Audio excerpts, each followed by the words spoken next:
साथ बातचीत करने के लिए हमारे एक खास मेहमान है किसान यूनियन के राष्ट्रीय सचिव रतन सिंह सोरत जी।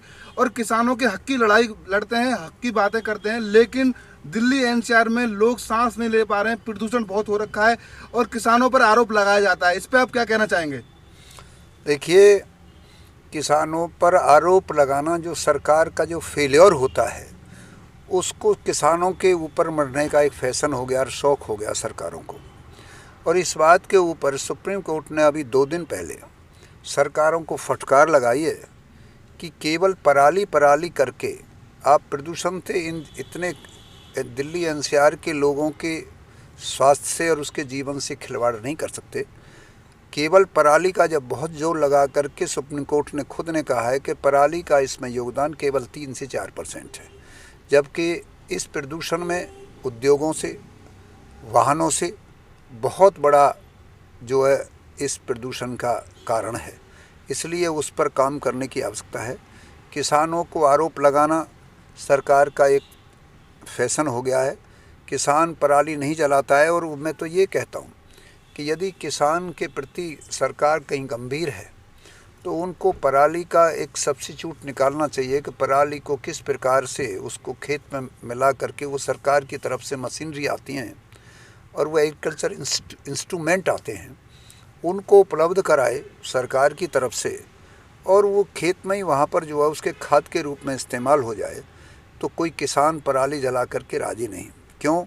कि पराली जलने के बाद जो किसान के मित्र कीट होते हैं, जो ऐसे कीटाणु होते हैं जो किसान की फसल में उनके उपजाऊ पैदा करने में उनका सहयोगी होते हैं, उनके कितने जीवे मर जाते हैं।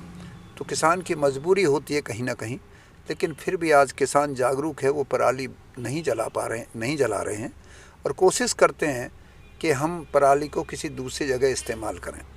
अब सरकार यदि कोई उपाय नहीं करेगी तो निश्चित तौर से किसान ही अपना स्वयं कोई ना कोई रास्ता निकालने का काम करेंगे। देखिए, इस देश में किसान एक ऐसी जमात है जो सबसे बड़ी जमात है, और उसने जब भी इस देश में खाद्यान्न का संकट आया तो उन्होंने हरित क्रांति का नाम जब सरकार ने देने की कोशिश की तो निश्चित तौर से किसानों ने इस देश में खाद्यान्न को अपने पैरों पर खड़ा करने का काम किया। और आज तो हालात ये है कि सरकार कहती है हमारे पास भंडार नहीं है, इस तरह के स्टोरेज नहीं है जो हम फसल जो पैदा होती है, किसान पैदा करता है, उसको कहीं रख रखाव कर सकें।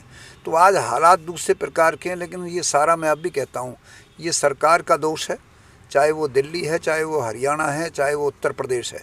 ये दिल्ली के चारों तरफ ये 3 स्टेट लगते हैं। तीनों मुख्यमंत्रियों को समझना चाहिए और केवल नवंबर में आकर के किसान चिल्लाने बंद करिए और अपने बैठक करिए, और जो सुप्रीम कोर्ट ने गाइडलाइन दी है उनके अनुसार काम करने का कोशिश करिए, ताकि इस एनसीआर में रहने वाले लोगों का जीवन सुरक्षित रह सके और इस प्रदूषण से राहत मिल सके।